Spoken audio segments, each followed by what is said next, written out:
Really, adventure has no age limit. Your adventures you can make to fit your age. It doesn't matter. We may not now trek, you know, 15 miles because we can't do that. We realize that, but we know what we can do.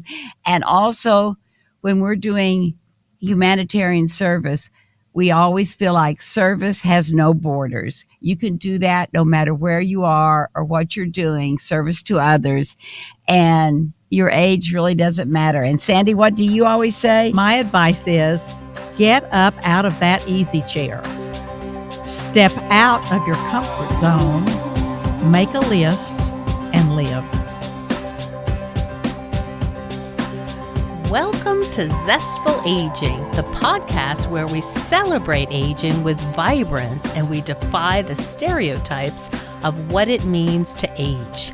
I'm your host, Nicole Christina, a psychotherapist of more than 30 years, here to introduce you to my off-the-mainstream guests who will energize and inspire you.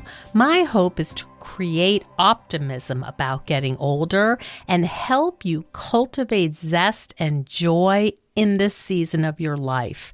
And I love to hear feedback from you, my listeners. Please drop me a line at zestfulaging@gmail.com.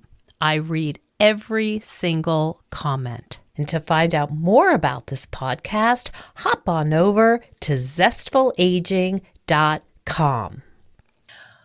Well, this is the second appearance on Zestful Aging podcast for these super zestful best friends, Ellie and Sandy. When Eleanor Hamby and Dr. Sandra Hayslip met more than 25 years ago after becoming empty nesters and then widows, it was best friends at first sight. They never could have imagined that their relationship would propel them in their 80s through an around-the-globe adventure, or that they would go viral online and inspire young and old people across cultures. They've been known on social media as the traveling nannies, and their new book, Here We Go, expands on the joyous message of hope that launched them into the spotlight. Welcome to the show, Ellie and Sandy. Hey, we're great. We're so happy to be back again to talk to you, Nicole. The second time around. That's great. I am so delighted. And, I've been following your journey, and it's been really wonderful to see this meteor, how do you say that?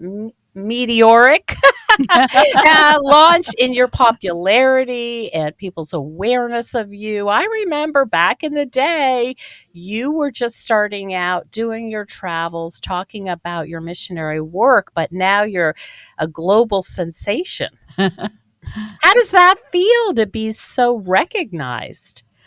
Well, it feels new to us, very new to us, and very humbling, truthfully. But we're enjoying every minute of it. You have T-shirts that say, right? Absolutely. Yeah. Go ahead. Talk about that. Yeah, we make T-shirts for every trip, along with our slogan that we have for every trip. Since we did the Round the World, we've done 2 other adventures when we were 82 and one when we were 83. And now that we're 84, we still haven't come up with the right one just yet, but it's going to come in the next few weeks. Maybe you could put it out there to your followers and ask Absolutely, them. for suggestions. Great idea. Great idea, Paul. Ellie, why don't you tell her what our slogans were for the 82 and 83? Well, we'll have to do them together, Sandy, because we can't say the slogans alone. So we are 82 and we're not through. And then our 83 is we are 83 with more to see. Mm-hmm. Love that. Let's talk about slogans and this wonderful title, Here We Go. Tell me about the story, how that came to fruition. Well, we first the first title we decided upon, and it was just kind of like unanimous. Everybody said this is great. It was called Happy Place, and we thought, oh, that's just perfect. Our prologue, our signature kind of iconic photo is Sandy and I in our happy place at the Happy Swing in Bali and all that. And then there was a beach read that came out about the same time we were beginning to start our book, and it was named Happy Place, Oh, and it was a bestseller. Good for them. Kudos to them. No. And so then Pig and Random House said, well, that will cause nothing but confusion. Right. And then, so then we decided that we were still just hanging out there with no title. We kept having different ones come up, and we were just, nothing seemed to fit. And then when we decided that on the cover of the book, it will be an illustration from of Sandy and I in the Happy Swing, and we're swinging out above 200 feet above rice paddies and in Bali. Mm-hmm. And it was just really, really fun. It's just kind of our iconic photo. Mm-hmm. And then that just, when we decided on that one, the light bulb went off. And Pig and Random House, their sales team, everybody was working. We were all working together, and someone came up with, here we go. Because our swing, when you see the picture, the illustration on the cover, you can see we're just ready to start off, because the swing is tilted up just a little. And it was done by an illustrator from Paris, a well-known illustrator from Paris that did the cover of our book. And so the whole thing exemplifies, here we go. And we just, when we heard it, everyone said, that's it. There was no discussion. It was like, oh my. It was meant to be. And your faces, even though it's stylized, you have it's like little kids. Absolutely. What do you say, Sandy, about how we felt whenever we were on that swing? We felt like little girls again. With your dresses, your red dresses, your faces are so joyous and free. Yeah, we were having a blast. Absolutely. Really, I don't know. That was an iconic moment to us in our whole journey. It was really like we could just be young kids, young girls again with a best friend. It doesn't really matter your age. You can be silly at 84 years old with your best friend, just like you could when you were 12 years old with your best friend. Mm-hmm. What a beautiful message.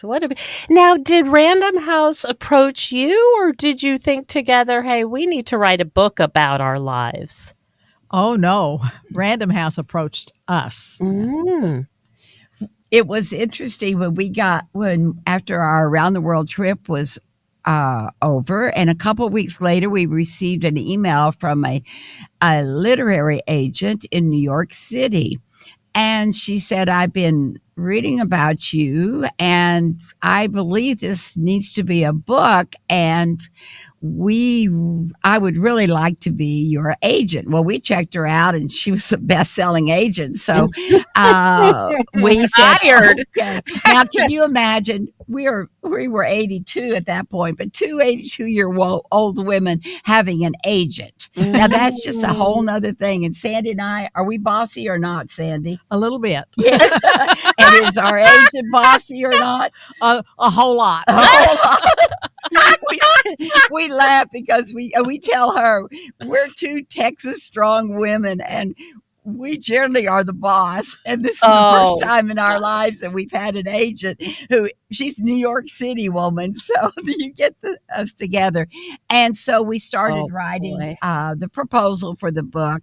And then we were featured in New York Times, wasn't it, yes. Sandy? Yes. And on the Sunday edition. And the week after that, an executive editor from Penguin Random House contacted us and said, we want this book, and the world needs this voice. Oh, wow. What? I mean, can you imagine? I can, but I'm still trying to think about what that must have felt like. Well, hi, Zesties. In addition to being a podcaster and psychotherapist, I'm an avid thrifter. And I think it's something you either love or you hate. I've always loved finding treasures, and it makes me happy to keep things out of the landfill. You may already know that fast fashion is a real scourge on the environment. And I have a few podcast episodes that explore this. One of my favorites is with Eric Minter, who's the world's authority on the secondhand market. His book, Secondhand, is really recommended. And here I'm digressing. The reality is that I love to thrift, but I also like to wear the same basic outfit. So I've started an account on eBay I wanted to tell you about. Here's a humble brag. I have an eye for quality pieces. Linen and cashmere are my favorites, and I'd love you to check it out. Go on eBay and type in Nikki's Thrifty, and it's NICKY''S Thrifty with a Y, and see what you think. I'd love your feedback.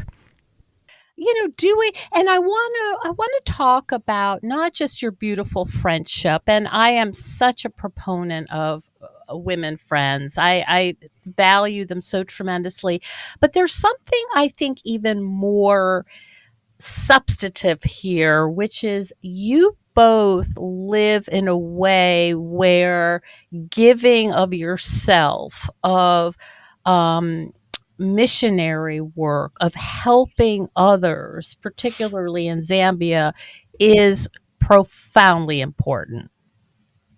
Yes, thank you so much for that. Well, first of all, both Ellie and her husband were the directors of Zambia Medical Mission. And then after she lost her husband, then she stepped up and became the director and had others to assist with that. And for me, as a physician, of course, I feel that is giving. But my husband, before he became ill, we'd had a visiting missionary at church. And so my husband said, Sandy, we ought to start taking our grandchildren on mission trips in the summer. And, I was a very busy physician, and I thought, I don't have time for mission trips. But of course, I didn't say that to him. So I said, what kind of mission trips? And he replied, well, I don't know, Sandy, but I'm sure there's something that we could do that would be of benefit to missionaries, and it would be a great experience for our grandchildren. Mm-hmm. So he planted that seed, and shortly after that, he became ill and died. And 6 months after his death, and I was really struggling with life, we had a young emergency room physician who was helping us on weekends at the little hospital where I was on staff in the little country town of Eastland, Texas. And so one weekend, it was my turn to be on call for my group. And so I went through the emergency room to introduce myself to the young doctor and said to him, I'm on call this weekend. If you need anything, call me. But I said, we are so thankful you are here and hope you'll come often. Mm-hmm. And he replied, well, thank you. I can't come next weekend because I'm going to be at a medical missions workshop in Dallas. I thought, why did he say that to me? Oh, so the next weekend, I found myself at that medical missions workshop in Dallas, and that's where I met Ellie and her husband and learned about Zambia Medical Mission. And the story just goes on from there. It's been such a blessing to my life. And to others. I mean, I think about, having things in common, like some people like to knit, some people do reading or whatever, but to have that, it seems like such a deeply, deeply bonding experience that the two of you have a purpose. Oh, absolutely. I think that's our service to others and our shared service to others through the work in Zambia has just given so much meaning to our friendship and things. So, and it just gives you such purpose, and it just makes Sandy and I, gives us more energy. There's nothing better than connecting with other human beings, because this world is just full of wonderful, wonderful people that they're just out there ready for us to meet and connect with, no matter their culture, no matter their religious beliefs, no matter their skin color. We all have the same emotions. Every single person on this earth has the same emotions. And we just need to connect with each other. And I think that's what service to humanity really lets you do. And really side by side, it's not like you come in with, I can give you all of these things. That's not what service is about. Service is about walking side by side with others that are having struggles and lifting them up and building each other up. And that's just what makes Sandy and I just have goosebumps, right, Sandy? We just love it. It just is like our caffeine, our dose of whatever. It just really makes us happy and keeps us going. Fuel for your soul. Yes. Yes. Is there, I've not been to Zambia, but I can imagine there are certainly challenges, and you talked about some of them in the book. What's the biggest challenge, Sandy? Walking to the latrine in the middle of the night from your tent. And by latrine, I think you mean hole in the ground. That's what I mean. Hole in the ground. Hole in the ground. You got it. Hole in the ground. Okay. And I wonder, is there any time where you get disheartened and talk to each other about the challenges? I think, yes, that is true. And particularly when you're doing a medical mission, because there's some people you cannot help. And we see things over there. We see lots of leprosy. We see limbs gone, the hands, the feet, and there's nothing you can do. And that leprosy is there. And we both have just examples. And Sandy, what's one of yours? I'd like to tell you the story of the gentleman who was brought to the Bush Clinic site, lying on the wooden floor of a cart pulled by oxen. And he was an older gentleman, and his sister and the village men helped him to they put him at my particular workstation. And he couldn't seem to understand anything I was saying or notice I was even talking to him. So I turned to his sister and with my translator asked why he was brought in. And she shared with us that from birth he was both blind and deaf. Can you imagine in the wilds of Africa, in a village, being both blind and deaf? I cannot. So he never learned to talk. He never learned to communicate. He never learned to control his body needs, and really couldn't walk independently, of course, because he couldn't see where he was going. So he basically crawled around on the ground. So I asked his sister, when you brought your brother to us today, what were you hoping that we could do for him? Her reply was, if I just had some soap to wash his body. So I ran and told Ellie, I said, excuse me just a moment to the lady, and I ran and told Ellie the situation and then went back to my patient. And within a few minutes, Ellie brought, and others brought, bars of soap to wash his clothes, lotion for his poor dry skin, and they piled all of that onto a wheelchair that they also put bags of mealie meal or corn mash for food for his family and friends. And when we helped him sit in that wheelchair, it was like the biggest smile came on his face when he realized that he could wheel himself around Oh, and wow. crawl on the ground. Oh my gosh. It's unimaginable. Yes, it's just the idea that when you go and you're thinking, oh, we've got all this great medicine, which we did and all that, but sometimes it's just something as simple as a bar of soap. That's Mhm. a very basic human need, and that's really all they wanted. And it just was a very touching story and brought us back to reality. Mm. And the reality, I don't know what your situation is, but one of the things that you talk about that's been very important to you is to travel modestly. You Yes. got it. And is it part of that because of an appreciation for what I mean, what's that about? I should ask. It's very important value for you, clearly. Absolutely. And we're not sure. We just started off that way. But one of the things we have discovered, we meet a whole lot more people when you're on a budget than you do if you're staying in a fancy hotel, eating at Mm, fancy restaurants and all of that. mhm. But when we travel, because we often have problems, right, Sandy? When you're on a budget, what does that mean? That means they drop you off for your hotel in an alley. Yeah, there you go. Oh, yeah. Oh, goodness. So But we that's love been important. traveling. Yeah, we Mhm. love traveling that way. Seriously, we really do. It just makes it fun, and we find some of the most interesting places and Mhm. meet some of the most interesting people because we don't do tour groups. We've only done one tour group, and it was gifted to us.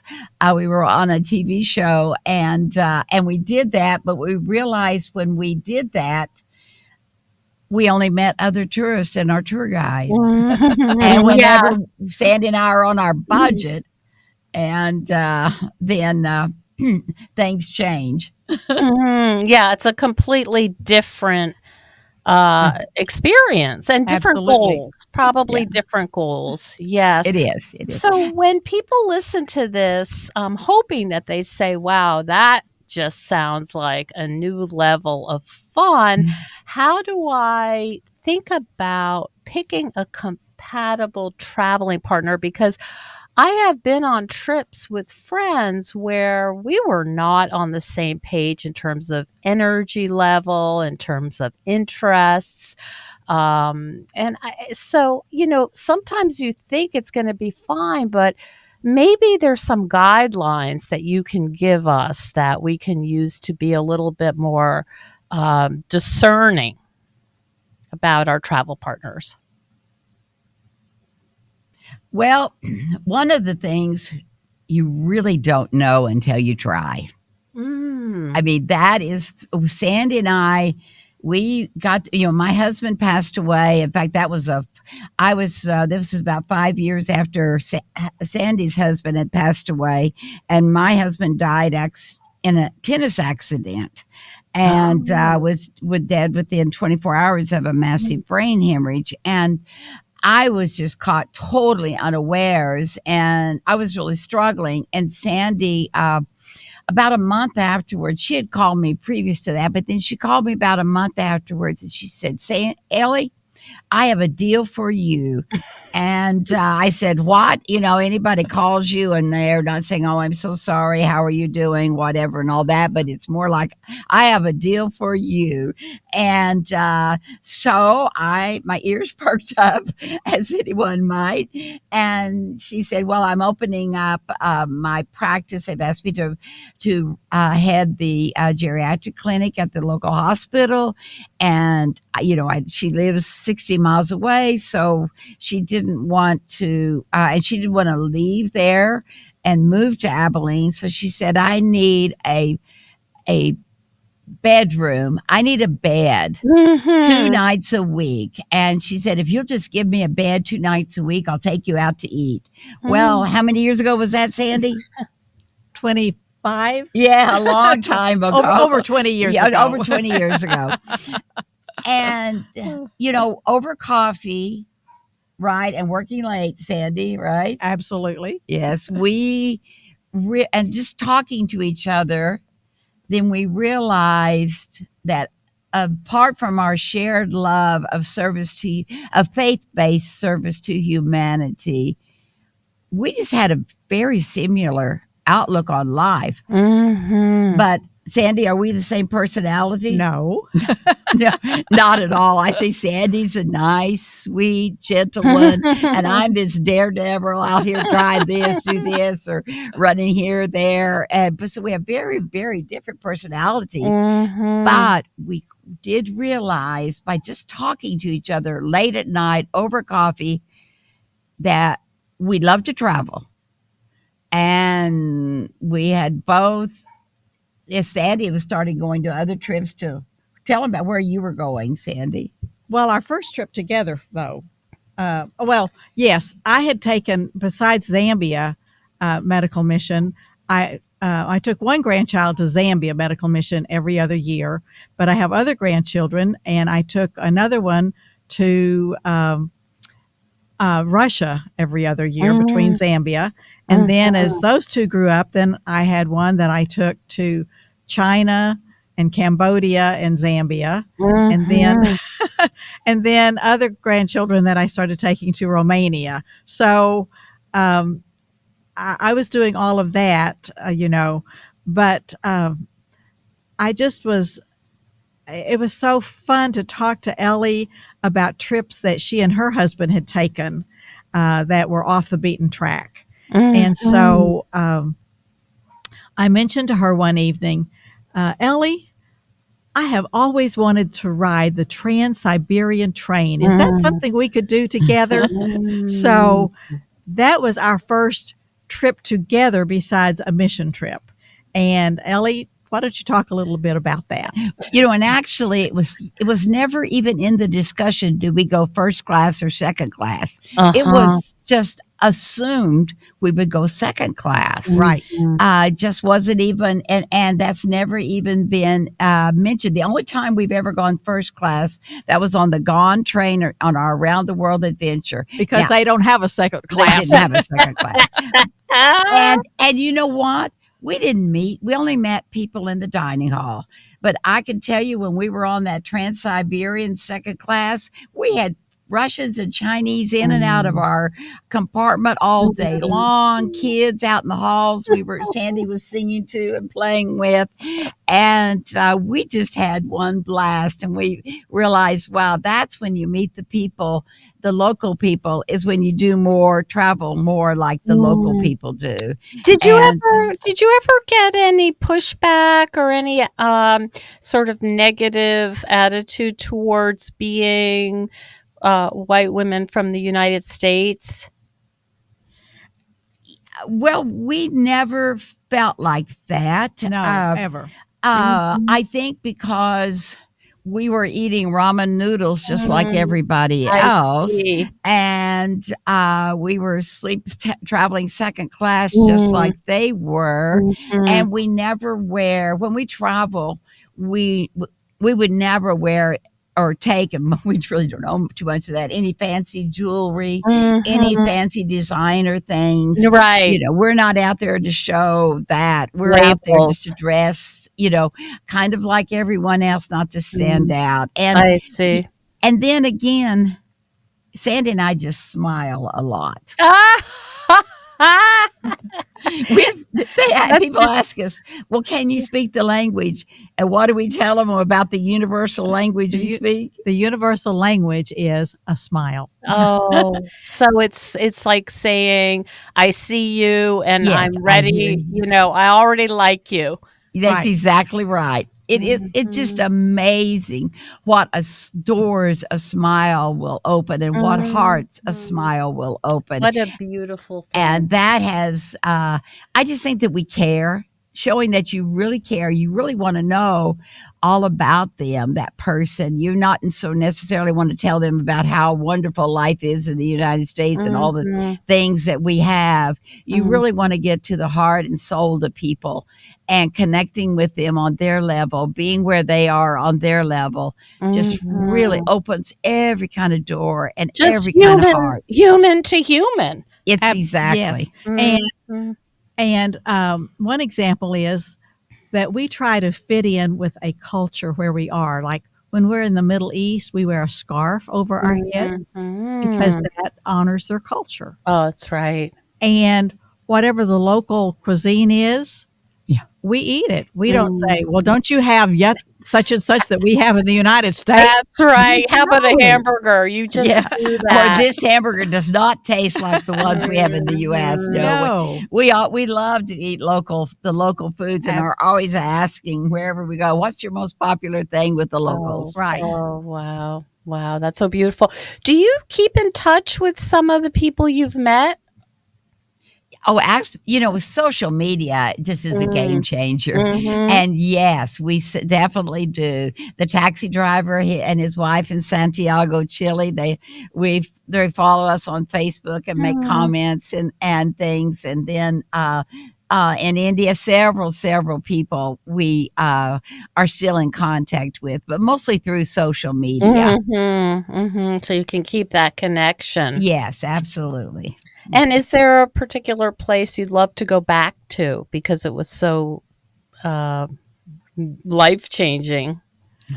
Well, I loved every place we went, but I absolutely loved Bali. The gardens, the scenery just evokes beautiful emotions. So I loved Bali. And I have really two places that I really liked, and the first one was the Antarctic, and it didn't involve people. It involved just the beauty of the world and those penguins, those icebergs, all of that. Just was standing there and knowing that you're one of the few people on this earth that has been able to be able to go to Antarctica, and that just really is just an exhilarating experience. And then the other one was Easter Island, and of course, we made some great friends in Easter Island. Some of Rapa Nui people, Miguel, particularly, and then combined with seeing the man-made structures, those moai, was just amazing. Sandy and I generally don't go to the big cities like Paris, and do all of that kind of typical tourist stuff. We're always trying to go to these places that you just don't really think about as much. And that's where we meet the people, and just be able to look at some of the things that man has created and that God has created. And how do you prepare for your trips? Do you have any itinerary, or do you use any services to give suggestions, or do you literally book a flight and ask people, where should we go? Well, a little of both. We do some good research, and on our Around the World 80-day trip, I researched the weather forecast, the general weather of each of those places at that time of year, so we could pack appropriately. Properly. And do you go carry on, or do you check a bag? Well, for 80 days, we had one checked luggage and one bag, one carry on. But to finish answering your question regarding the planning, when frequently when we make our reservations at a local hotel, then we ask that hotel, do you know someone who has a car that speaks English who would pick us up every day and take us around the area? And and then we ask that person, what do you think we should see for the day? Love that. I hear the gratitude too. I was just going to pick up on that when you were talking about being in Antarctica and saying how many people get to see penguins, and that there's a real sense of, aren't we fortunate? Yes, there is. And just back on the travel just a bit, we do book everything ourselves. We book all of our hotels. We do. We actually use booking.com. I think they should hire us, but anyway, they don't even know we do that.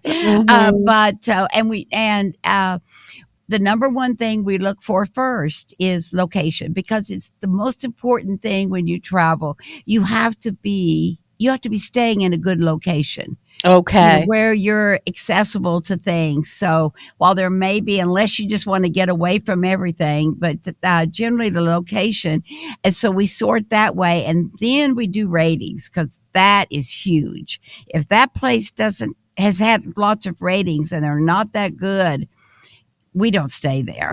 So we Mhm. generally try to stay 8 and above out of 10 on our ratings. And then the third thing we do, then we sort by budget. And we Mhm. don't necessarily take the cheapest one, but we take the one that just looks like it fits us the best. So our bookings we've done everything on our own. And our airline, we generally book our own, but sometimes we tell an agent, because sometimes they can group flights and get you a better price. We say, hey, we want this flight, and this flight. Can you Mhm. book that for us? So, and even on our around the world adventure, we used One World, and they offer a round the Mhm. world I ticket saw. with Yeah. 16 different segments, but the largest is 16 segments.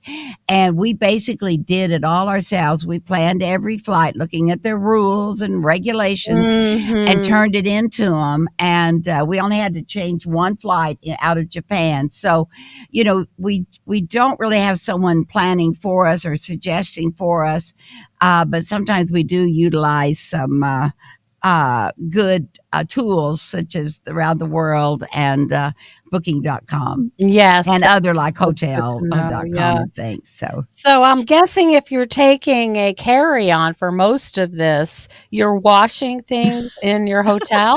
how do we Yes. do that? Oh my goodness. Yes. we yes, dodging clothes in the bathroom and everything. We get quite used to that. Now, sometimes in some countries you can have your laundry done at a very reasonable price. But we Mhm. recently had some laundry done in a country, and we got it back, and we said, well, we could have probably bought new ones for the price we paid for Oh, that laundry. uh-oh. So we try to be kind of careful with that. But yes, and Mhm. we had our t-shirts. That was great. And you couldn't take very many changes of clothes at all. So you're wearing Mhm. the same thing Mhm. over and over again. Mhm. But it's Mhm. okay. Who cares? Who's counting? Nobody's watching. And do you have a particular do you wear, like, hiking boots or particular shoes that each of you really love to walk in? Has that probably been nailed down by now? Yes, actually it Mhm. has. Sandy Mhm. has her shoes. I have my shoes, and both of them are lightweight. We did Mhm. take hiking boots when we went to the Antarctic and to the Arctic, right, Sandy? Yes. Yes. And those Mhm. were heavy, but we knew we had to have those. Mm. And but mostly we take just a lighter walking shoe. Mhm. Yeah, I bet you could do your own packing, list. Yes, for Yes. sure. People packing there was something in the New York Times talking about how to pack light, Uh-huh. recently, maybe even today, and I'm thinking you guys are the experts on that, 'cause you're not there to make changes of clothes. You're there to No. just see the things. And actually, you don't need to take all the stuff that you might need just in case, Mhm. because basically, you can almost buy anything you want. If Mhm. you think, "Oh, I should have brought that, but I can go right here to this little store That's right. and Mhm. I can get it." So, we try to only pack the very necessities. We That's also great advice. we also take trekking poles because of some of Mhm. the terrain that we're walking on. It Mhm. makes it much safer to have trekking poles. Now, that's a great subject because I am such a fan of those poles. I walked a Yeah. little piece of the Camino, and those were invaluable. Are you bringing those on your carry-on? Because sometimes they do not like that, I understand. They get confiscated. That is true.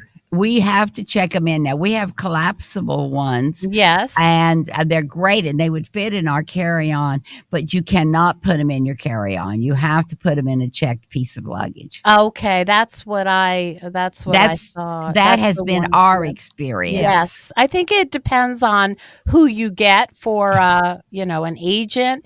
Oh, Um, you are exactly right. yeah. You can never. There's never a hard and fast rule when Mhm. traveling in the airports and things, because it is often the agent you get, and Mhm. that's Yeah. it. I had a funny experience. I brought knitting online, and the gentleman asked me to knit something to prove that I wasn't using the needles to point someone in the eye. And I said, I'd be happy to. So I thought that was creative. Yes. Yeah. So, it's just been such a joy to talk to both of you. Any last words for women in their, we call it the third chapter, or who many of us are single for whatever reason. Our kids have fledged and we're looking for kind of the next adventure. What would you say to women listening to this who are considering what they could do to add some spark to their lives? Well, there's a couple of things, and let me say one thing, and then Sandy will kind of finish that part off. But really, adventure has no age limit. Your Mhm. adventures you can make to fit your age. It doesn't matter.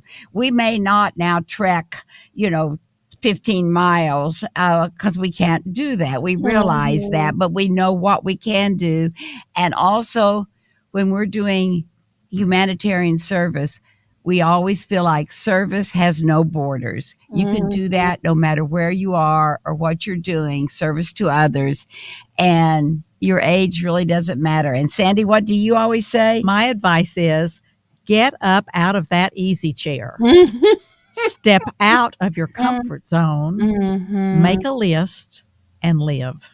Mhm. Mhm. And say, it almost sounds like, Sandy, what you're saying is say yes to life. Absolutely. Say yes Absolutely. to life. Mm. That is exactly it. And we do want to mention about our new book that Yes, we talked please. about Thank you. earlier. It's Yes. coming out it'll be out September the 16th.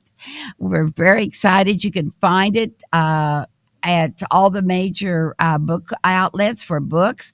The title is Here We Go. Mhm. Lessons for Living Fearlessly from Two Traveling Nanas.